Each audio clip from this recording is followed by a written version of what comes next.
All right, so let's get started. So we're here today, this afternoon, for part 3 of this 3-part webinar series. So the third and final portion of this webinar. In today's webinar is entitled Navigating Board of Pharmacy Disciplinary Actions. Now, I know from looking at the list today, we have some participants that were part of the first 2 webinars, but also some that are attending this for the first time. So just real quick about myself. I'm a partner here at the law firm Frier Levitt, and Frier Levitt is a law firm that focuses almost exclusively and entirely on healthcare and life sciences matters. And so in our time as a law firm and in my time as an attorney, we've done a lot of work in the Board of Pharmacy realm in various states throughout the country. So that's where a lot of this information comes from. I do want to give a little bit of a background of the prior 2 webinars, just as some reminders, even if you previously attended those, but to just set up some main goals for today's webinar. We want to focus now more on an actual active live matter before the Board of Pharmacy, which is a little bit of a different setting from the prior 2 scenarios we were looking at in parts 1 and 2 of the webinar series. We want to get a better understanding of what it means to be directly in an action with a Board of Pharmacy. We want to talk importantly about the implications of a potential settlement or some other voluntary resolution of a matter with the Board of Pharmacy. We want to also talk about the implications of going forward, what I would say, quotes, on the merits, unquote, of a case versus entering into a settlement in a voluntary manner, a consent order or some other type of voluntary agreement. And then I want to talk about as well the importance of personal involvement in the case. Now, just to get into some of those reminders from the first webinar and the second webinar, and the reason why I wanted to do that is because this information, I believe, all comes full circle today. If we go back to the first webinar, you may recall that the first webinar was entitled Common Actions Taken by Boards of Pharmacy. One of the things we talked about in the first webinar was some basic threshold issues. And one of those was that Board of Pharmacies are state agencies. And we talked about what that means and why that is important to keep in mind.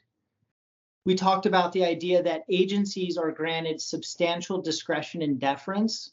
We talked about this concept and notion of Chevron deference, which is a legal doctrine that means agencies are given substantial discretion, or we might just say respect, by judges in courts that are reviewing their decisions at a later date, and what the practical reality and implications are of this respect or deference in Chevron deference legal doctrine.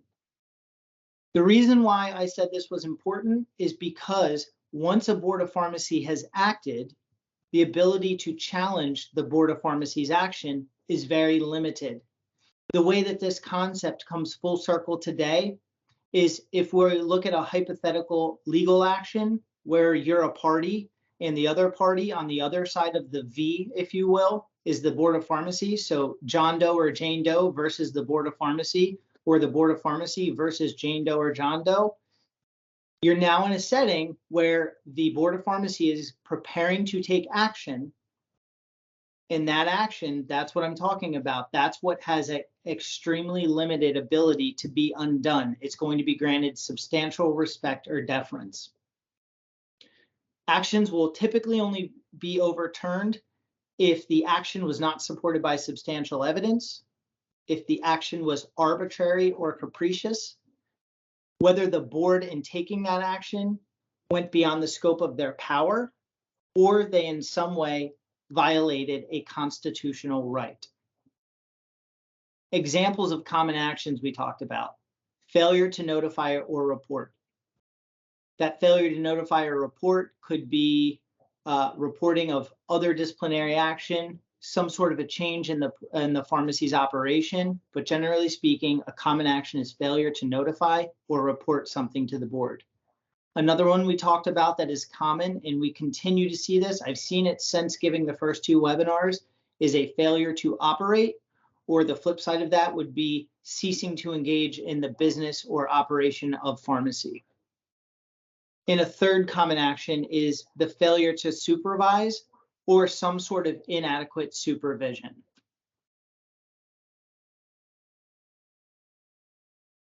And then in the first webinar series, we talked about some practical tips, and we did this in the second one as well, and I'm going to provide some additional practical tips today. My first tip in that webinar was being proactive with boards of pharmacy. And I think you're going to see today why it's so important to be proactive. It's all about prevention. It's all about taking practical steps that can avoid you ever having to engage directly with the Board of Pharmacy in a formal legal proceeding. And again, given that high level of deference, we want to prevent issues, not have to react to them once an action has been initiated. The second tip that we talked about was the importance of communicating with your Board of Pharmacy. And this came from the second webinar. And this is an example of being proactive. I would say that as you embark to follow that tip of being proactive and the practical tip there, which was communicating with boards of pharmacy, this ties into that idea of being proactive and taking preventative measures. During the second webinar, I said an ounce of prevention is worth a pound of cure. And the idea and the concept there is that I want you to think smartly about the steps you take in running your pharmacy. Oftentimes I find that certain things that could have been done, albeit in hindsight, the notion that hindsight's 20/20, things that could have been done weren't done oftentimes because at the time it seemed like money that was not worth spending. And that money could have been something as simple as hiring a third-party consultant to come in and conduct a preventative audit, if you will, to have some other neutral third party that isn't biased in any way to look at things and say, hey, I think you could do X, Y, or Z to enhance your policies and procedures.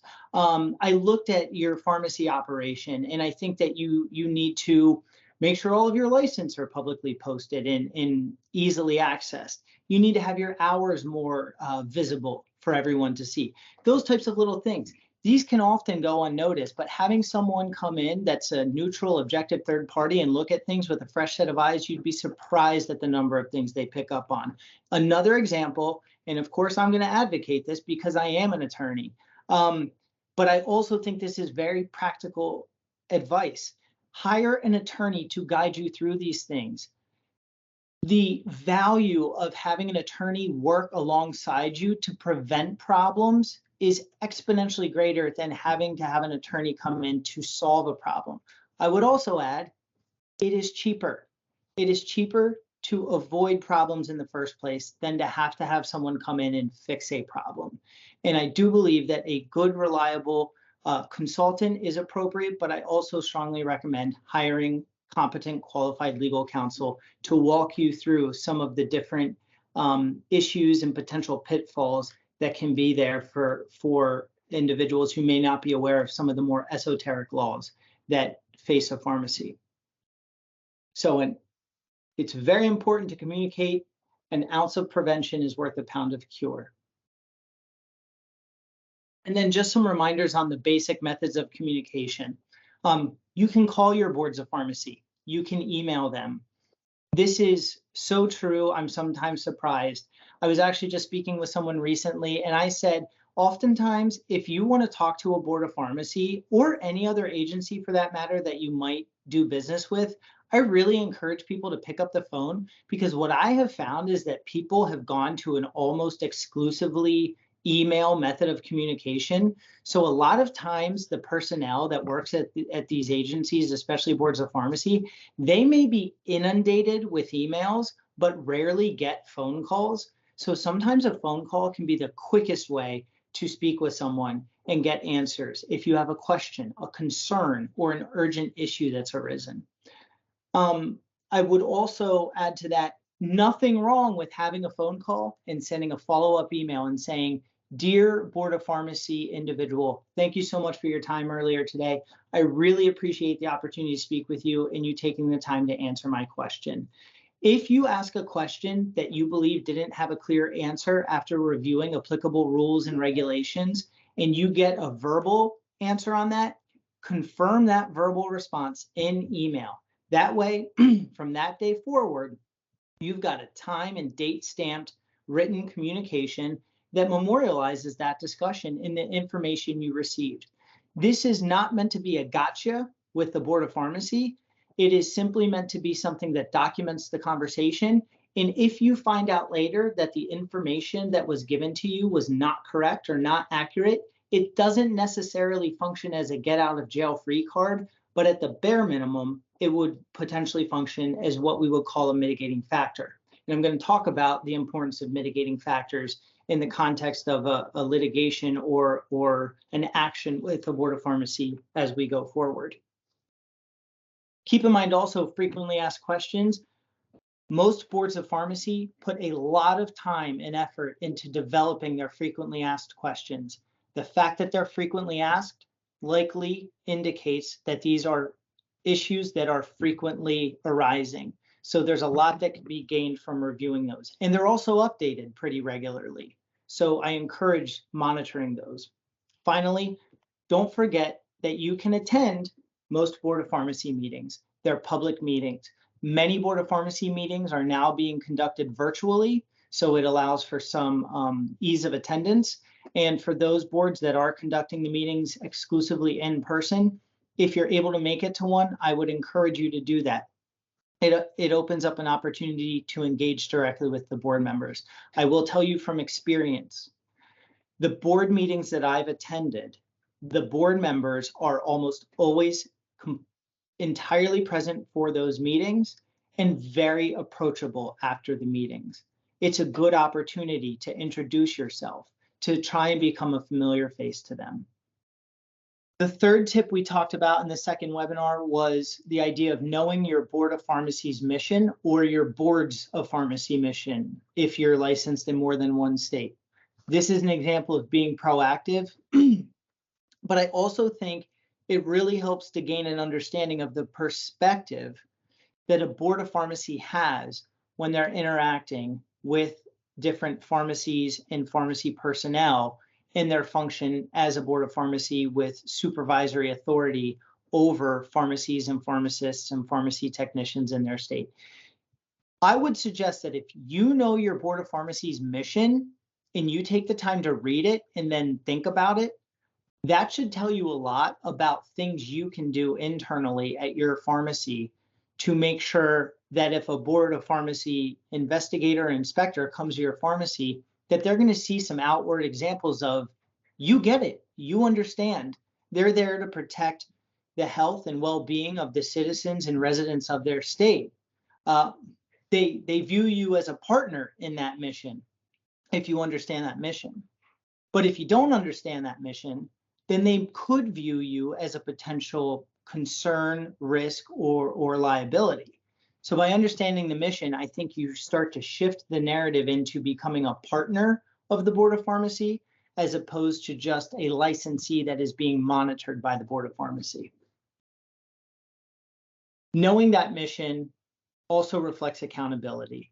And accountability is one of the things that I see being very important to boards of pharmacy.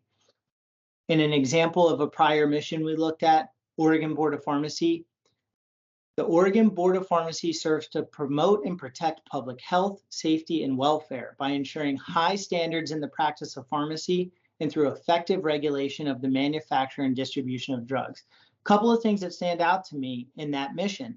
The idea, the first thing that it says right there, to promote and protect the public health. Their mission is to protect the public health. I would say it's not to protect pharmacies and pharmacists. Doesn't mean that they don't do that as well, but the starting point is protecting the public and ensuring high standards. They're going to hold you to high standards, as they should. This is a regulated profession that has and it plays an important role in the lives of everyday people. So they're going to hold you to high standards. And I think the way that you see boards of pharmacy handle the cases they have reflects the idea of we hold you to high standards. And when you don't meet those standards, we are authorized to take action as we deem fit, not as some third party deems fit, but as the board deems fit. Goes back to that idea of deference and respect for agencies. And I would just add that Oregon has an additional statement of values, one of which is accountability. Now, we're at a transition point. We're no longer in the proactive preventative stage, even though you may have engaged in those types of actions and preventative measures. We're now at a point where the board has opted to take action. So how do you navigate through that action? It can be scary. It can be complicated. It's going to feel very much like a formal legal proceeding that you might face in court or perhaps arbitration if you've ever experienced arbitration. But it's also not necessarily identical or the same as being in a formal court of law or in arbitration. It's going to be kind of what I would describe as a quasi litigation or a quasi arbitration proceeding. It's going to have some elements of that, but it's not going to be exclusively that. So what do you do next? And what are some things you definitely want to do? And what are some things you want to not do and avoid? Some do's and don'ts. And that leads into my fourth tip, which is unique to this third webinar. And I would just describe this as remember the 3 C's. And I think these three things are very important. And again, this is in the context of an active live action. You need to communicate. This is different from the other communication. That was communication aimed at prevention, being proactive, learning. This type of communication is different. This is communicating directly with the board regarding your action. You're now a party to a legal action. Caution. You need to exercise caution and be cautious as you navigate through this. I would say that's especially true if you make the decision to go it alone, but I would advise against that strongly. But if you do, then I emphasize be cautious. And the third thing is cooperate. And you'll see there's an asterisk there, and we'll talk about why that is. But cooperation is also important, in my opinion. So communicate, caution, and cooperate. I can't understate the importance of communication when dealing with the Board of Pharmacy in the context of navigating through an active legal action.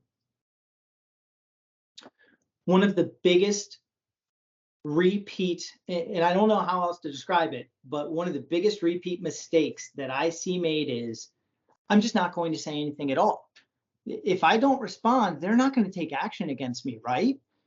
If I don't participate in this, there's nothing they can do. You could not be more wrong. If you do not respond, if you do not communicate, things become very, very, very simple and easy and quick to happen. The Board of Pharmacy can pursue what I would describe generally as default action. Now, they may use different terminology in a particular state, but generally speaking, there is a process allowed for called pursuing default. If you were in court, that process can take months, if not years. In the context of an administrative agency action, it can happen very quickly. It can happen in weeks or days following a particular deadline having passed. I did get one question, and that question is a great reminder that please keep in mind that we do have the Q&A function available and active. So if you have any questions as I go, do feel free to ask, and you should see that at the bottom of your screen. But the question that I have is, how does someone find out if a Board of Pharmacy is taking action against them?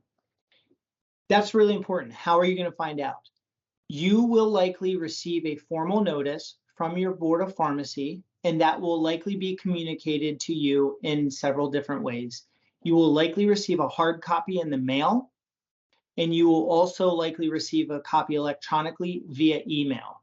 And that email will come, or it will be sent to whatever email or emails you have on file or on record with the Board of Pharmacy. So given that, another thing you want to make sure you always do is keep all of your information with the Board of Pharmacy up to date and accurate so that they have accurate information to contact you, whether it's your mailing address or your email address. And then the other thing that I would say is what is likely to be sent to you is a formal packet of papers. In some states, for example, in the state of Texas, they call that a preliminary notice letter.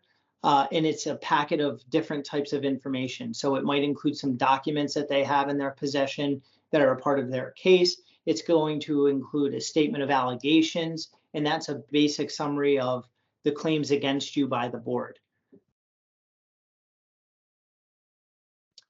Now, getting back to why it's so important to communicate. The first, I would almost say you can't communicate soon enough. And I would say that's true, even if you haven't yet retained an attorney, but you may be doing so. The reason why is because you'll see that things move very quickly. So I think you want to give notice to the board as soon as you can that you're aware of this, that you are trying to take action, and you intend to respond to this and handle it. But if for any reason you need extra time, the way to get that is not to wait till the last minute. An impending deadline is coming up, or, God forbid that there's a hearing date set and you think that, but if I wait a few days before and then I reach out and I say, I just found out about this, I'm trying to retain an attorney, I'm going to need some more time. I actually would say that is the worst way to go about getting an extension because it makes it look like you waited till the last minute. Again, it goes back to this idea of being in an agency action, accountability, professionalism, holding to high standards. They want to hear from you sooner, not later. So I would say, as to when you should communicate, you want to do that as soon as possible once you receive notice. Back to that, the methods by which you receive notice of a Board of Pharmacy action. One other way that you might receive notice is if you do have an attorney of record that represents you or your pharmacy or both, they may give notice to your attorney. And the way that might happen is if you've utilized your attorney in the past in any aspect of handling your pharmacy. It could be in the licensing process. It might be in submitting an application for some sort of a change in your operation.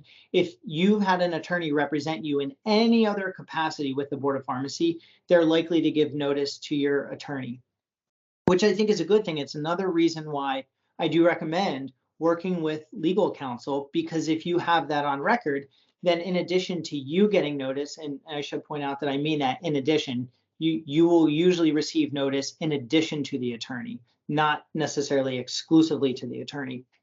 The attorney can get on that very quickly for you because that's what they do. And oftentimes attorneys will be familiar with the boards of pharmacy and the attorneys that represent the Board of Pharmacy. So you want to do it quickly. The reason why is because you want to make sure that you don't let any deadlines get by you. And the way in which you communicate, most boards of pharmacy, and I applaud them for this because it's not always the case in other settings, but most Board of Pharmacy notices are going to include very detailed contact information on how you go about contacting them. It's usually going to provide for some phone numbers, email addresses, the individuals that are handling the case, and how you contact them. And it may also provide for mailing addresses in the event you need to submit anything in hard copy format. It will not be a mystery if you take the time to read the things that you are sent. Typically, the methods of communication, as I just suggested, nowadays, it's mostly through email and phone. Most states have done away with obligations of submitting hard copies of things, but that's not necessarily 100% the case, but usually you're going to be communicating through email and phone. I would also say another thing I would encourage is a basic form of communication. If you are considering hiring an attorney, but you're just kind of hit with this and overwhelmed, I think a really good first line of communication is, I'm writing to confirm that I received notice of this. I am planning to hire an attorney. I am going to need some time to do this. If you put them on notice right out of the gate that you're looking to hire an attorney and caution, and that takes you a little while, because I think most people understand that hiring legal counsel is a serious thing, and it's not something you just do in a matter of minutes or hours. If it's taking you a little longer, that can be a legitimate basis to get some extra time or extend some deadlines if you need it. But the sooner you get that out there, the better, because if it looks like you sat on something for a month or 2 months and then ask at the last minute, they may not be receptive to that request. As I said before, what are the implications of not responding? It's this idea of the action going into some form of a default. Default is agency action. Once it's done, it usually can't be undone, except for very limited, typically exceptional circumstances. And I probably should have bolded, underlined, and increased the font size on default is agency action. What happens is, if you do not respond, the Board of Pharmacy will actually hold a hearing and say, this was issued on January 1st, 2023. We confirmed receipt because it was sent via email and we didn't get a bounce back, and we also sent it via certified mail and it was confirmed to have been sent. We received no response. Based on that, the allegations are then considered to be true or admitted or something to that effect. They will then enter an order memorializing that the matter was handled on a default basis because it was not opposed, there was no defense put on, and there will likely be some sort of an order entered and a finding of the alleged conduct being true. From there may be a very limited time period to appeal such an action. And once that has passed, you are likely to be in a position where you have either absolutely no appeal rights or extremely limited appeal rights. And what I mean by, if I say you have no appeal rights, that means that once a particular deadline has passed, you just can't appeal. The laws and rules are written in a way that says if an appeal is filed 30 days after entry of an order by the Board of Pharmacy, the respondent shall have no right to appeal. And it's true. It's real. It means what it says. And I can't tell you how many times I've had people say, yeah, but there's a way around that, right? There's a loophole here, right? You're a lawyer, you can find a way around that, right? No, that rule, it means what it says.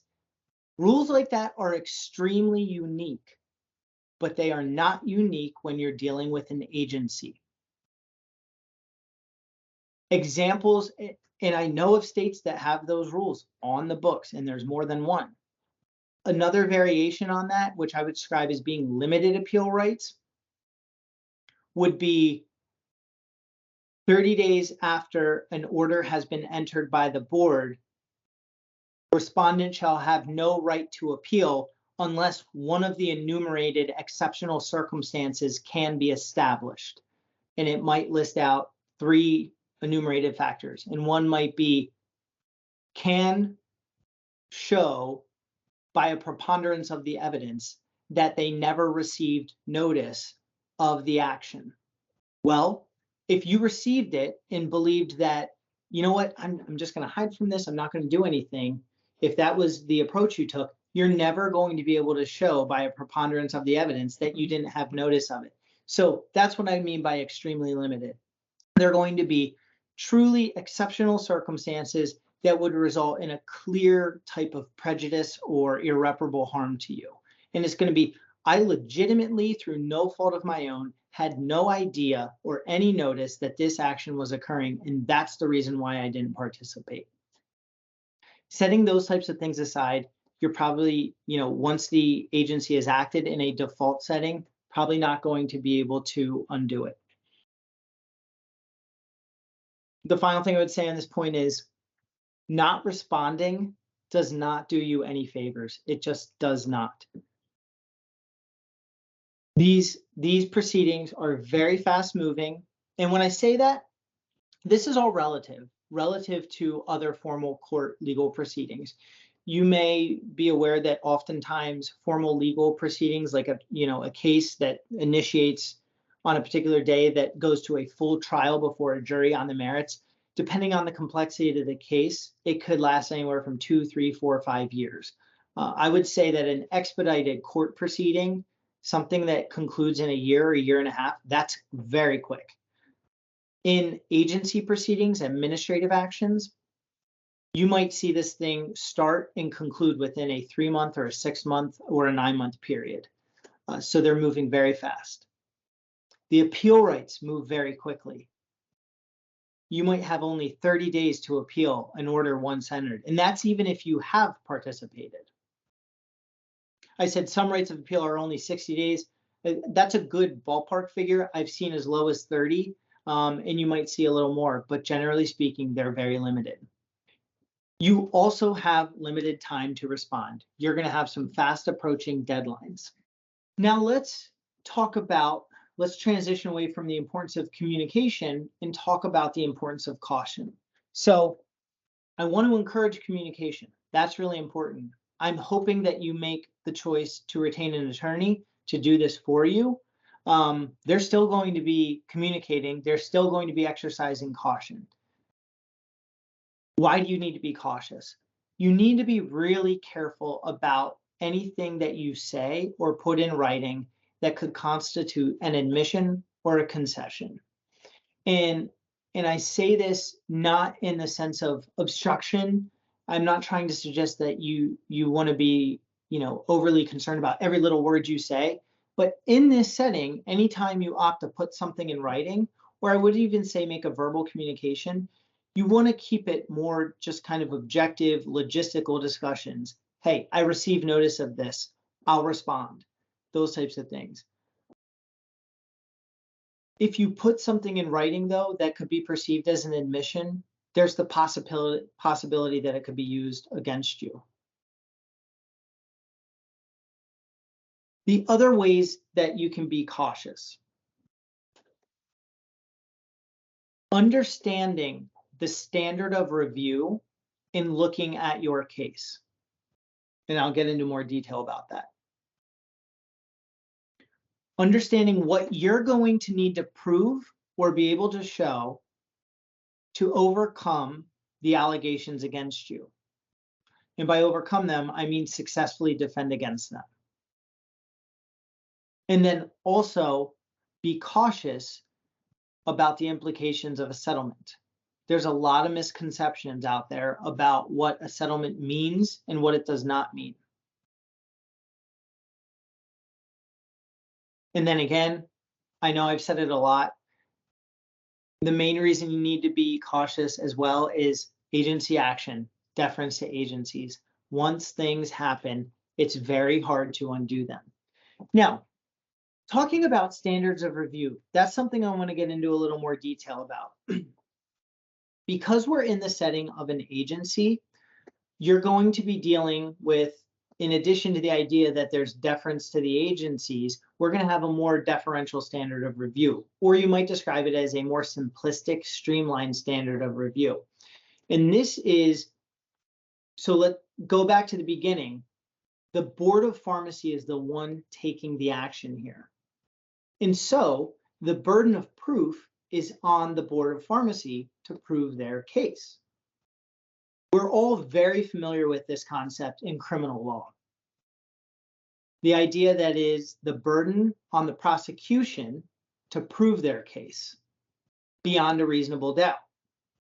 The burden is not on the party that is innocent until proven guilty. The burden is not to prove that you didn't do anything. The burden in a criminal setting is to prove that the allegation happened beyond a reasonable doubt. Beyond a reasonable doubt is a criminal law standard. It is also well established to be a very high standard. The reason why is because our country was established on the notion that if we are going to limit or restrict or take away anyone's freedom, you're going to have to really show your case and prove your case beyond a reasonable doubt. Otherwise, we're not going to let you do it. That is not the standard in a Board of Pharmacy agency action. Now, if we step out of criminal law and into the civil realm, so civil litigation, think of a personal injury case. It then becomes, you're talking plaintiffs, defendants, as opposed to a prosecution in a criminal defendant. You got a plaintiff and a defendant. In the civil setting, the standards of proof vary from state to state, depending on the type of case, but you're going to hear civil standards that might be clear and convincing evidence, preponderance of the evidence. In some instances, you might hear something called more likely than not. Those are civil standards.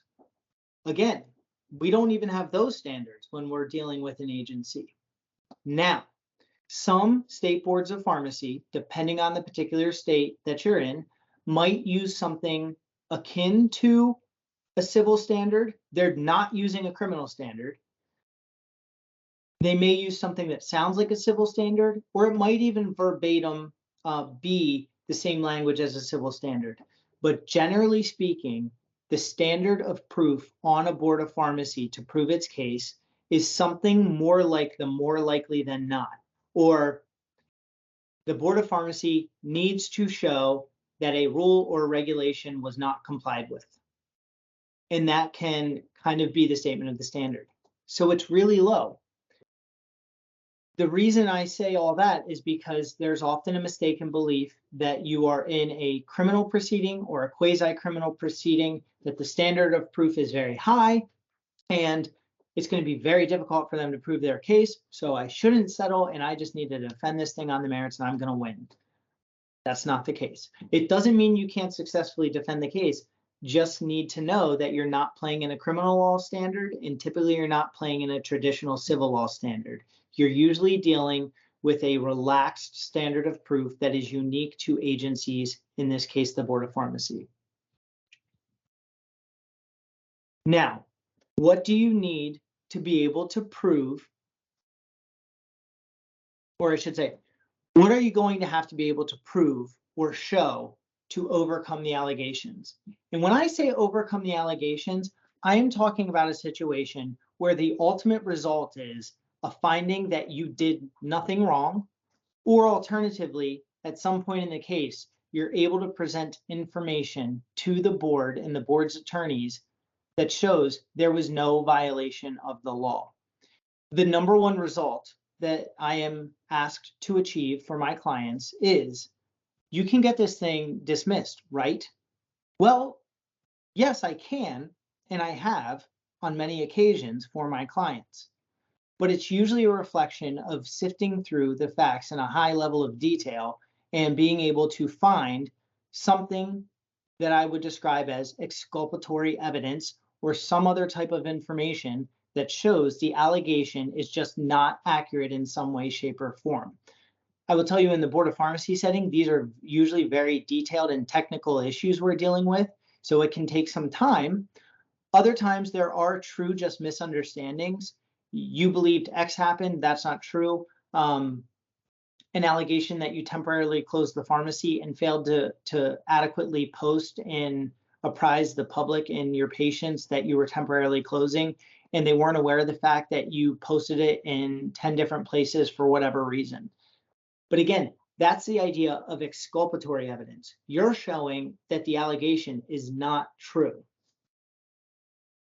Another misconception that is out there, and I would say this is up there with one of the most common things that I see, is the idea of confusing exculpatory evidence for mitigating evidence and vice versa, believing that mitigating evidence or mitigating factors serves the same function as exculpatory evidence. What is a mitigating factor? A mitigating factor is something that provides context to the allegations and says, yes, this may be true, but there's a really good reason, or it's justified, or the reason this happened is because, and then you tell this story and everyone stops and goes, oh my gosh, those are mitigating factors. Exculpatory evidence is set aside the storytelling, it just did not happen, and here's what I have to show it. Mitigating factors have value, but they do not serve the function that many individuals want them to serve. Mitigating factors rarely will result in dismissal of the case against you. Now, if you've got mitigating factors combined with some compelling exculpatory information, you might be on the right track then to have the case dismissed in its entirety. I also think in describing mitigating factors, it helps to briefly talk about aggravating factors. Aggravating factors are the opposite of mitigating factors, but it's anything that kind of indicates that not only is this true, but it's egregious. It's perhaps unforgivable kind of an issue.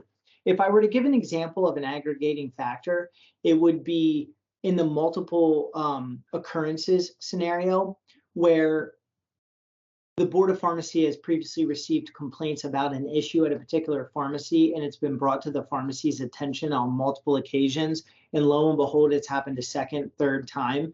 An aggregating factor would be, you were aware of this issue. You were given notice of this issue. You were asked to rectify the issue. You had more than enough time to do it, and you still didn't do it. That would be an aggravating factor. So if we look to mitigating factors, typically the board is going to consider them and give them a lot of weight, but the result is not going to be to decide to just entirely dismiss the action. Usually what it will result in is a lesser type of penalty imposed by the board. So for example, if the default penalty, if there was a finding of an allegation being true, if a default penalty was a monetary penalty of $5,000 and a reprimand, they might reduce the monetary penalty down to $1,000, and they might do away with the reprimand so that it presents as disciplinary action that was purely monetary in nature. You might try to describe, and I don't like these analogies because I don't think they give enough deference to the profession that we're all working in, but you might analogize it to being more like a speeding ticket as opposed to something more serious if it's purely monetary in nature. If you add that additional layer of reprimand, it is likely to be perceived as a harsher form of disciplinary action. Examples of mitigating factors. Cooperation with the board. That's often a mitigating factor. That's why I included cooperation as one of the 3 C's. Other examples are learning about the issue and taking corrective action very quickly. That's different than cooperation. Cooperation is, I worked well with the board. I didn't take an obstructionist view of the case and just try to throw down the gauntlet, so to speak. Taking corrective action promptly upon learning of an issue is good mitigating factors because it shows you took the issue seriously and you thought that it was appropriate to address the issue. It's still likely in that scenario, if you had to fix something, there was probably an issue before, but having fixed it is definitely something that is, well received by the board and is considered a mitigating factor. And then we'll talk shortly about the implications of settlements. Now, moving on to that last C, the idea of cooperation. The reason why cooperation had an asterisk is I want to emphasize cooperation should not be mistaken for admitting that you did something wrong. And this is, again, plays into the idea of caution. It's important to communicate, but be careful what you say. Sometimes I believe people, because I've seen it, think that if they just call the board and say, you're right, I'm sorry about this, shouldn't have happened, it's unforgivable, I shouldn't have done it, it'll never happen again. We're good, right? No, it's not that simple. I mean, you might be on the path to resolution, but once you've made it clear that you believe you violated the applicable rule or regulation that you're accused to have violated, you can't unring that bell. So cooperation should not be mistaken for admitting that you did something wrong. Don't admit that you did something wrong, especially not in an unnecessary time. There may be a time and a place for that. Any type of an admission should only be done after consultation with a lawyer, but you don't score points for admitting that you did something wrong. You score points for cooperating in the sense of being professional, being accountable, being responsive, and taking the matter seriously. The way you cooperate without being difficult is communicate with them, respond to them, engage with them. I would say cooperation does not mean you admit to wrongdoing. It means you cooperate in the process and engage with the BOP on the merits of the dispute, not based on obstruction. And I kind of would emphasize that word. I think that's oftentimes, and one example of obstruction is that mentality or attitude of, I'm just not going to respond to the board. And if I don't respond to the board, then they can't do anything. And I think I've debunked that myth pretty thoroughly. So again, cooperation, I would say it's synonymous with being professional, being responsive, accountable, taking the matter seriously. Now, settlements and consent agreements. You're typically going to be presented with two options at some point in dealing with a Board of Pharmacy proceeding. One option may be to enter into a voluntary consent agreement or a voluntary settlement agreement of some sort. The alternative option is going to be not agreeing to settle and going forward on the merits of the dispute. The factors you need to consider are all factors that we've already talked about. You need to know the burden of proof. You need to have a good understanding of what the board is likely to be able to prove at their case. You need to have a true understanding of any type of exculpatory information you have available to you. You also need to understand what, if any, role mitigating factors play in a settlement or alternatively not settling. I would also add, if there are any aggravating factors in your particular case, you need to be aware of those and how those would implicate things if you opted against settling the case and going forward on the merits. And then when I say understanding the implications of a settlement, another misconception that is out there is that a voluntary settlement or a consent agreement with a Board of Pharmacy does not constitute disciplinary action. And it actually typically does constitute disciplinary action.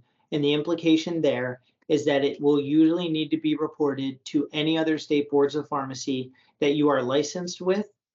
And you will also typically, by virtue of contractual relationships, have to report it to the payers that you are in network with or in contract with. The obvious ones are the major PBMs, and you all know who they are: Caremark, Express Scripts, Optum Rx. Those are the three largest in the country as we sit here today. There's many others. Almost all of those contracts have within them some sort of an obligation to report any type of disciplinary action by a Board of Pharmacy. Most settlements and consent agreements are by definition considered disciplinary action, even though they are a settlement. So that's one of the things you need to know, that even if you settle your case and even if the settlement is on very good terms, it still is likely that you will need to report that to any other boards of pharmacy where you're licensed and perhaps to your PBMs. The same principle applies to everything I've said before with that. If you settle a case and it constitutes disciplinary action and you're licensed in 2 other states and you're in contract with multiple PBMs, it makes sense to report that.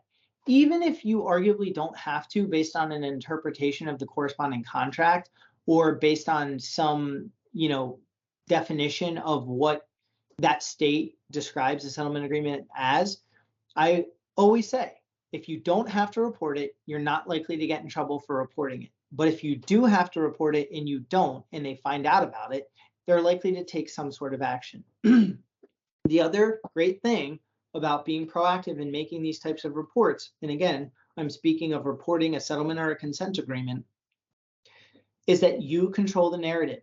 You're able to present it to them in the most fair, reasonable, and favorable light possible under the circumstances. You're going to be the expert on the consent agreement or the settlement agreement. So you should be the one that articulates what it means and what it does not mean, and why it's a favorable outcome under the circumstances, and should not be a cause for concern by other boards of pharmacy or PBMs or other payers that you work with. In deciding whether or not to settle a case, you want to consider, I always say the balancing is this. Is the outcome that I believe I can or am likely to achieve by going to a trial or a hearing on the merits, is that outcome likely to be better than what is being offered to me by the Board of Pharmacy at this time through a settlement? And that usually can be sized up pretty accurately. If there is a piece of information or documentation, something that you believe really absolves you of any wrongdoing, and for whatever reason, the board has not been receptive to that in informal talks or settlement discussions or some other forum or setting, and you're just of the belief that if an administrative law judge or a hearing officer sees this, they're going to understand that I didn't do anything wrong, and you just need to rely on, on your lawyer or someone else to be able to make that presentation. That's an example where I would suggest you probably don't want to settle that case. You want to have your opportunity to say, look at this. This is reliable. I'm here to talk about it. I'm here to testify. This never happened. Then you don't want to settle under those circumstances. By contrast, if you're in a situation where you've got a settlement presented to you and you think that you have a good chance of things potentially being worse if you were to go to the trial and lose, and that the settlement that's in front of you seems to be pretty fair under the circumstances, then that is a situation where it would make sense to consider that settlement. But again, and I can't emphasize this enough, settlements, decisions to reject a settlement, accept a settlement, to go to a trial, to go to a hearing, they should all be done in consultation with a qualified attorney that understands these types of issues. So my last tip here, my fifth tip through this webinar series, is get a second opinion.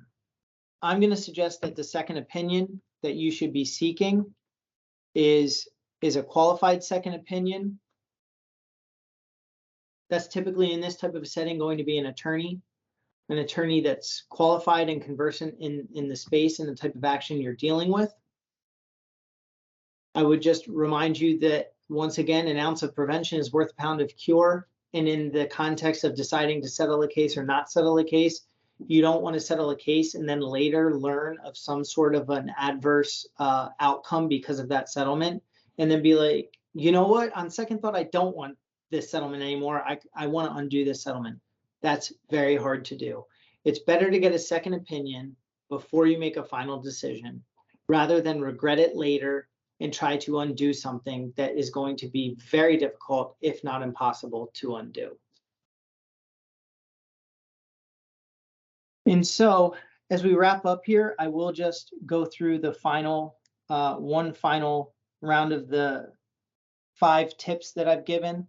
The first one is remain proactive, be proactive, communicate with your boards. And again, that's in the context of prevention. Talk to them when you have questions, concerns, communicate with them. They will take your call, they will respond to your emails. Know your Board of Pharmacy's mission and understand that mission and what role you play in achieving that mission.